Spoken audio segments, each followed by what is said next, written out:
Welcome to Forget the Ladder, Reinvent Your Career, a podcast for women ready to accelerate their careers. I'm your host, Annette Garsteck, your career reinvention coach. Are you ready for a career shift or eager to enhance your professional skills? Ever faced a workplace challenge and wondered how to navigate it? Well, you're in the right spot. Join me as we explore effective strategies to tackle career obstacles and ensure you're getting the value you deserve. It's time to redefine success one step at a time. Let's get started.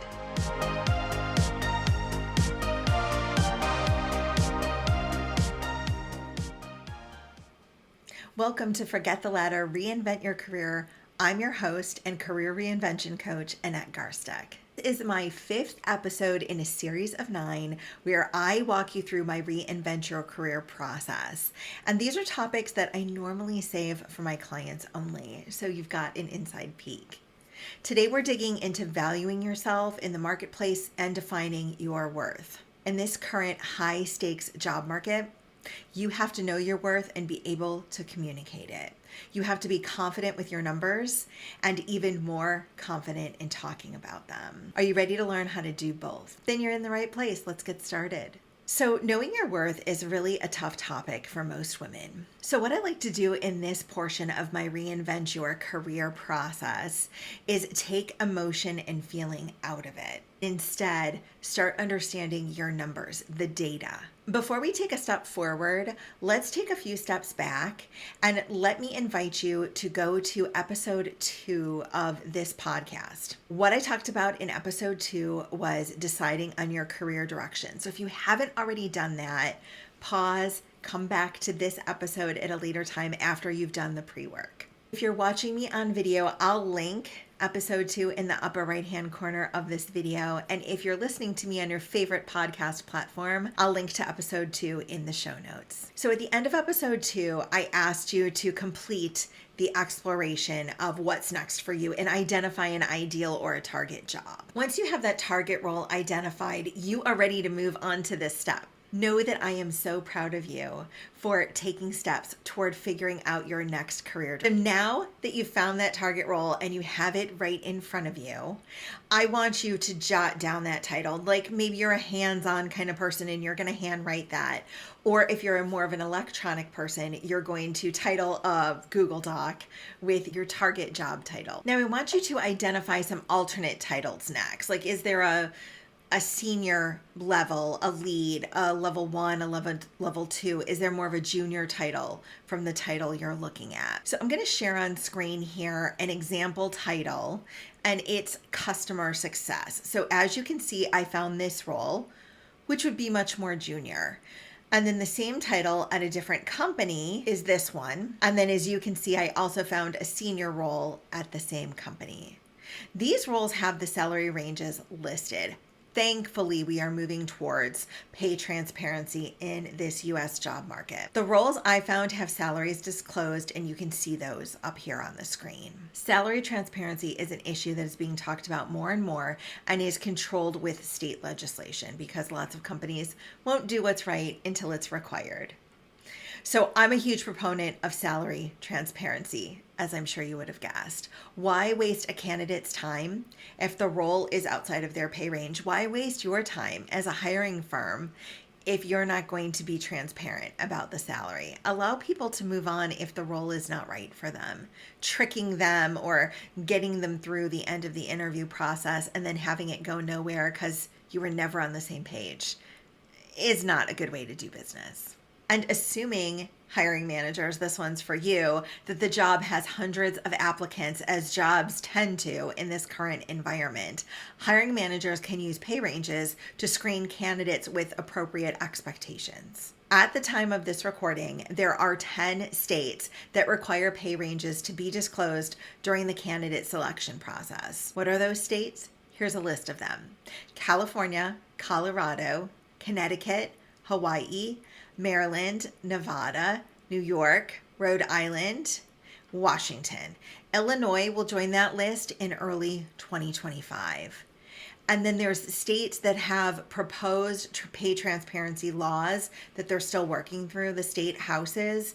And that's Alaska, Kentucky, Maine, Massachusetts, Michigan, Missouri, Montana, New Jersey, Oregon, South Dakota, Vermont, Virginia, Washington, D.C., and West Virginia. I love using job postings as the primary source of pay data because it's real-time information. What's better than seeing a job that was posted 5 days ago and saying that this is the salary range they're willing to pay? What can you do if your state isn't one of the forward-thinking states that believes in pay transparency?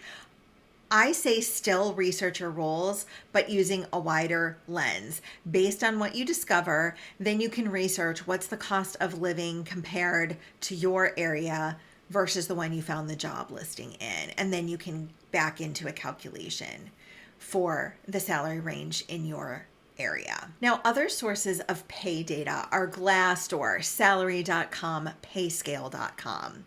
Here are some challenges with all three of those platforms that I think you should know about.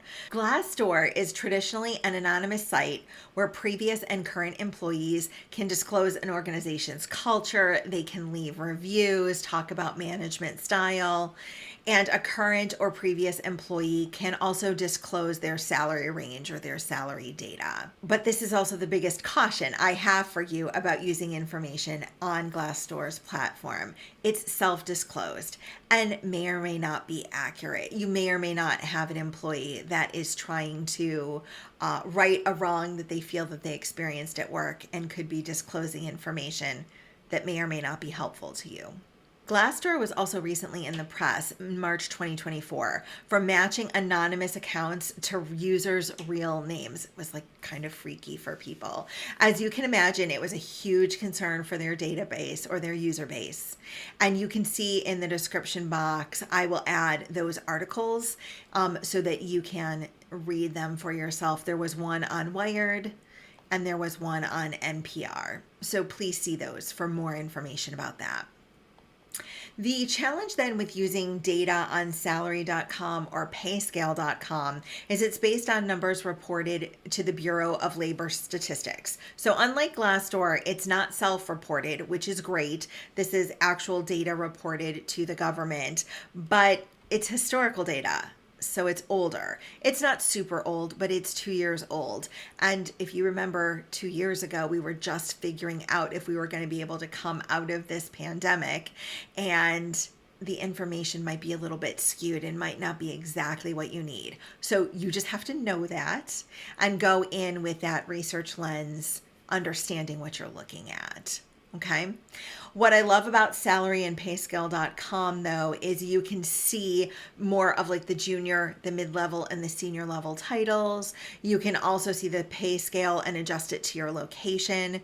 Companies might have different pay ranges based on if you have like a high cost of living area like California and New York City versus my area near Cleveland, Ohio. And there's different levers that you can pull or different filters you can use on their website to make sure that you have the most accurate data for what you're searching for. I invite you to check all three of these sources out, just as we discussed, so that you have the best information available for your target role.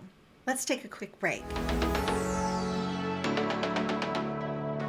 Is your current role that you've been in for over a decade making you feel stuck, like waiting on a dial-up connection to send an email, leaving you questioning why you didn't switch providers sooner? It's me, Annette Garsteck, your Career Reinvention Coach. If you're ready for a career transformation, you've arrived at the right destination. I'm here with Reinvent Your Career. Instead of being stuck, you will launch a strategic and focused career makeover aligned with your values and land a role that acknowledges your strengths. Head over to AnnetteGarsteck.com and book your free strategy call. Your dream job is waiting for you to take the first step. Welcome back to Forget the Ladder, Reinvent Your Career. Let's continue talking about the ways to value your worth in your career and in your job search. All right, cool. So you've done all of your research. You have some really good data about what your target job pays, and you're ready to see how that fits into your goals. I'll take a leap here and trust that this range you researched already covers your financial needs and your financial wants. So I'm not going to dive too deep into that. You've already taken those into consideration when it comes to knowing your worth. Now you need to identify your range. This range is a set of numbers that you can respond when a recruiter or a hiring manager asks, so what's your salary expectations? Now I know there's lots of information out on the internet. I know there's lots of people telling you you don't have to give your range. You should ask them what their budget is. If it's really early in the process, they're asking you for this range so they're not wasting your time and you're not wasting their time. I say share it. If they don't contact you anymore after that, then they didn't have the budget for you and you would have been wasting your time anyways.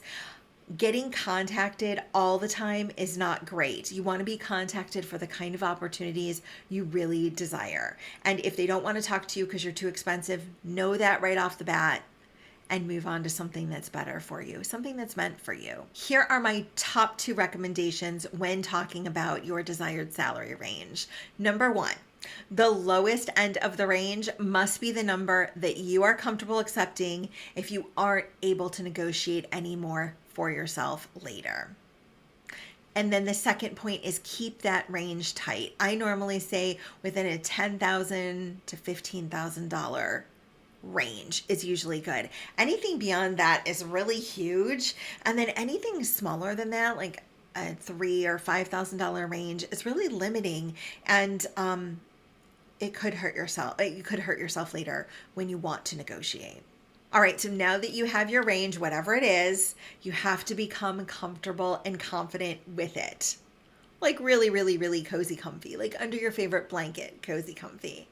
And how do you become cozy comfy with it? You practice. You practice, you practice, you practice. You repeat the range out loud. You recite it to yourself in the mirror. You say it while you're driving. So what exactly are you repeating to yourself to get that practice down? So here's a general script that you can start with. And you want to say something like, I am targeting a range between X and Y. So it could sound something like, I'm targeting a range between $175,000 and $190,000. Simple, right? It's not very flowery. It's not a bunch of extra words. It's matter of fact. It's to the point. And I want you to say it over and over. You should be so confident and comfortable with this phrase that you can actually say it in your sleep. You know, like when you're falling asleep and your partner's like, what did you say? And you're just like, blah, blah, blah, blah, blah. I'm reciting my range. Here's the thing. You spend 40 plus hours a week at work. That's 1/3 of your weekday hours. And then the other third is spent sleeping.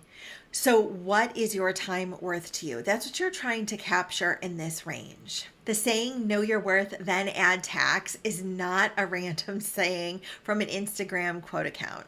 You know, or maybe it is. I'm not really sure. Google attributes the quote to Sharon M. Peterson from her rom-com book, The Do-Over. But I digress. The phrase, know your worth, then add tax, is a reminder that you have to value yourself first. Remind yourself of these truths. You have value. Your expertise makes you worthy of a great career. Your leadership helps those that report to you formally and informally in a dotted line relationship. Your talents and skills help your company achieve goals. Who you are as a person is of great worth to your loved ones. And also know that you are not your job. Your worth is not exclusively tied to your work, and your value as a person is not tied to your job performance. I know you want to do good and share your skills at work. Price your talents appropriately and do not settle for less. I look forward to seeing you next week where we're going to talk about job interviews. See you then.